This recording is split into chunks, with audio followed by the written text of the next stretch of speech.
Hi, welcome back to my garage. So today's the day we're going to put the front end into the bike.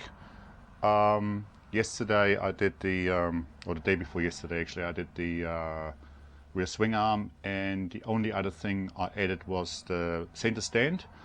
I was thinking of putting the chain guard on and also the little rear fender and the exhaust, but looking at it, and I just remembered that I found it quite difficult to get access to the I'm just going around on the other side of the bike. That little pin that holds the pivot for the gear shifter. It's really hard to get into when you have your chain guard attached. So that needs to go in first. That chain guard can go later at any time. I just thought I'd finish all the black parts, but it's not sensible to do it. Do that stuff first. So once we got the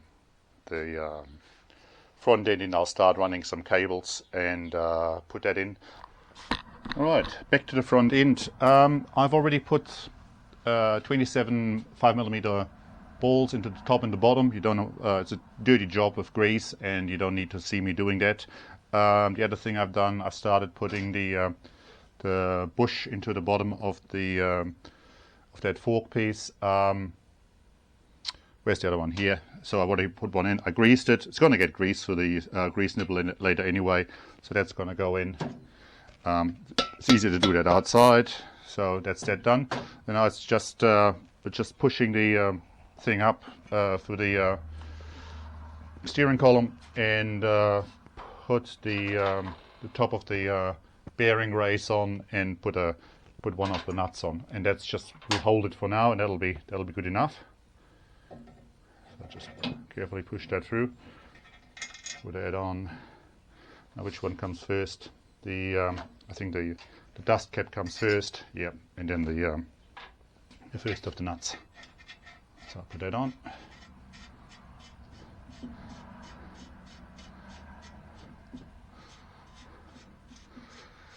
So when I first worked on mopeds, I guess I started with the mopeds.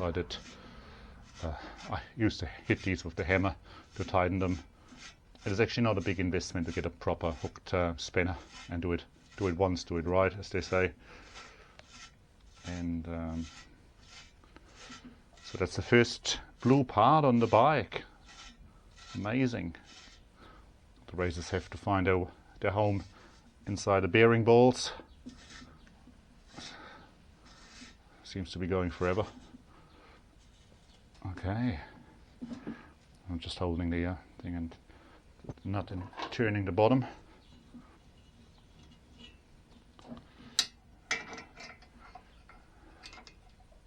Oops, the other way around, of course. Sometimes it's a bit hard to feel it like this. It's often better once you got it actually on the wheel. See whether there's any movement, but it seems to be. I found if it's still moving too loosely like this, then it's usually still too loose. So just give it. Yeah, that's just starting to slowly bite. I think I'll leave it like that for now. Alright, next step is to put the mudguard in. So the mudguard's just attached with a couple of bolts that go from the underneath, and a couple bolts and nut that goes to the back here. So what I'll do, I'll just insert these and screw them up very lightly until the last one's in. Might be off camera here. And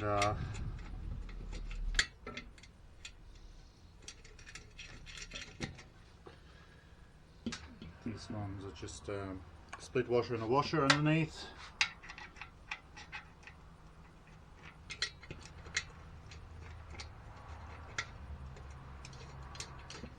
And just keep these very loose until I've got the bottom ones in. Make sure everything goes in fine. These got a curved washer under the bolt head.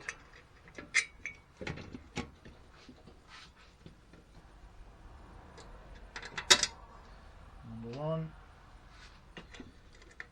There you go. Just had to push the mudguard up a little bit against the fork part. It was a bit tight, but I did get on. It was on before, so you had no right not to go in. Now I can start tightening these up a little bit. Right, that's got a bit of tension on it now, so I'll use the long extension for this, makes it easier. It's sticking out quite a bit, at 20mm bolts as prescribed in the manual. So I'm not arguing with the Puch engineers here, they're sure they knew what they were doing. I think 16 would have done it here, but that's the way it was. That's those ones done, and just the hole here.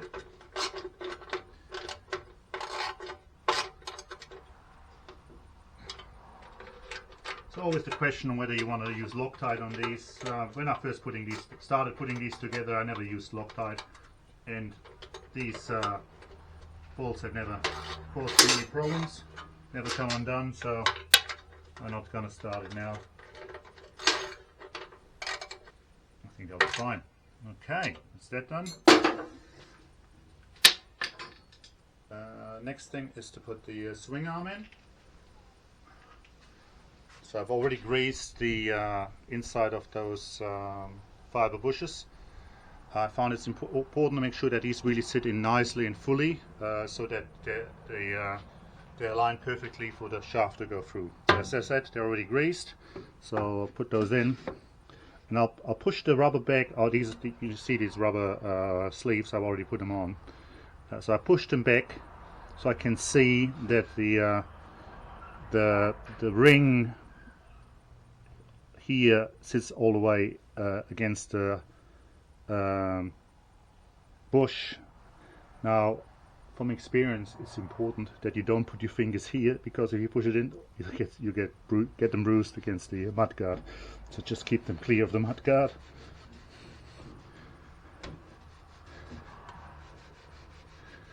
So that's all the way in. So then the rubber can go over. It's a bit slippery now with all the grease, but it does work.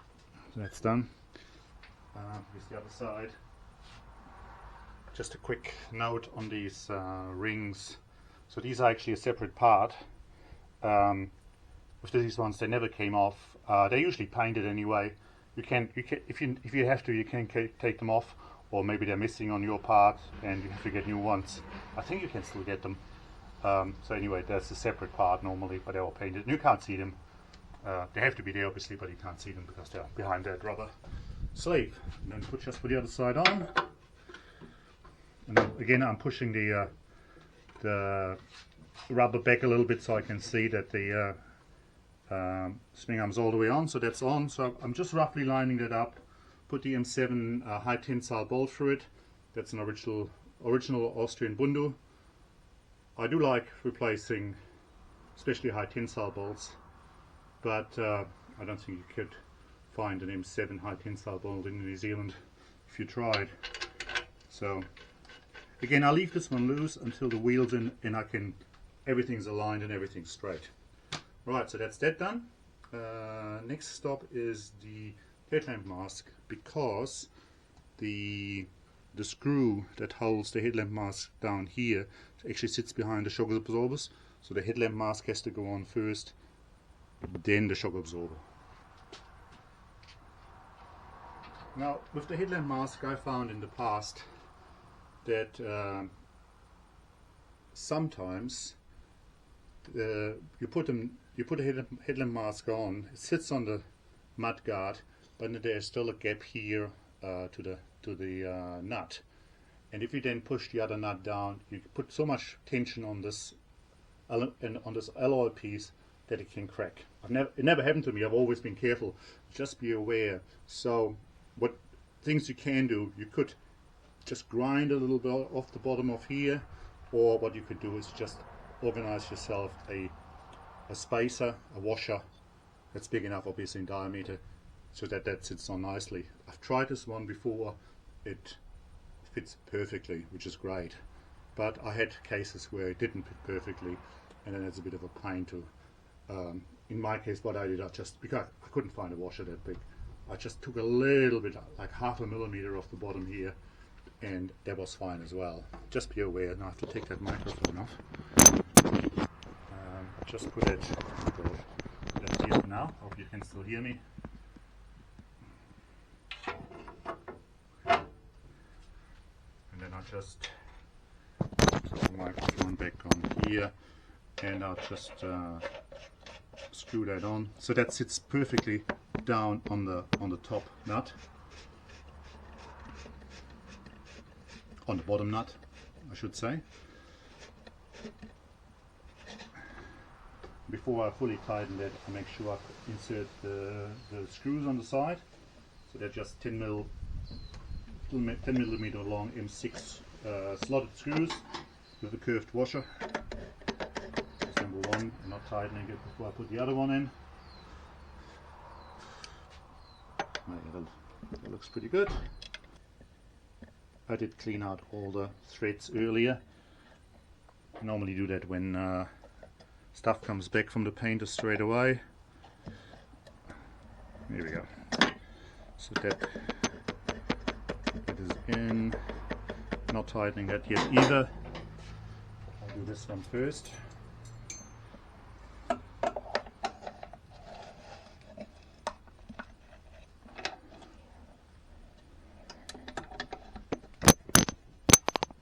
Okay, that's done. And now it's time to tighten those ones, those screws.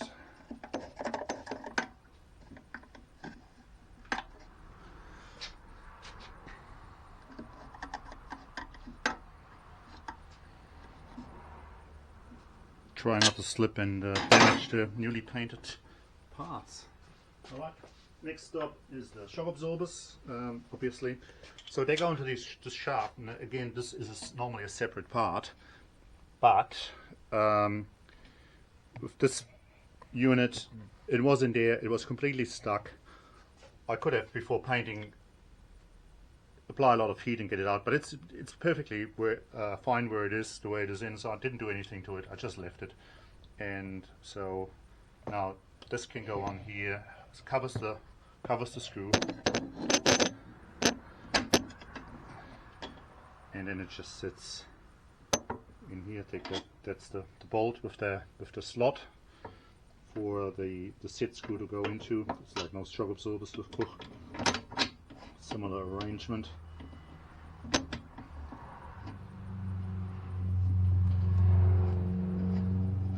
First one, and here's the second one.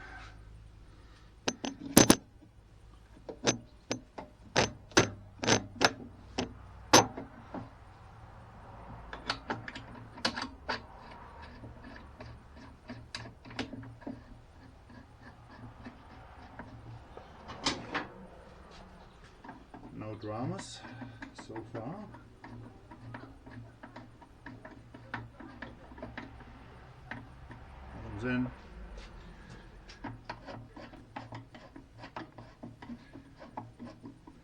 That one's in. These set screws are slotted. I sometimes have Allen key ones, but these are actually slotted. Not too tight. Doesn't have to be. Okay, so that's done, that's done. A couple of nuts. I've seen people using cap nuts. I think the manual just wants standard M8s, which for the obviously bike set vintage would be a spanner size 14 nuts. If you go with new ones, obviously spanner size 13 would be nice. Finding some nice spanner size 14s, because they're quite visible, so I'd like to get those right. Alright, we have an alarm going off next door and off again, which is great.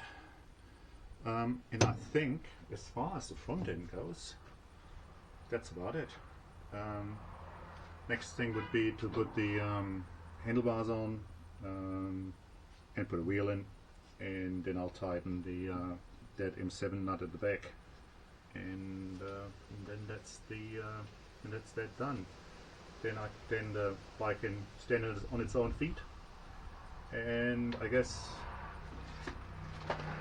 run some cables, especially the gear shifter cable, because that's always a pain getting to the mechanism here. Do that before the engine goes in, and then the next thing, putting the engine in. And I think that's about it for today.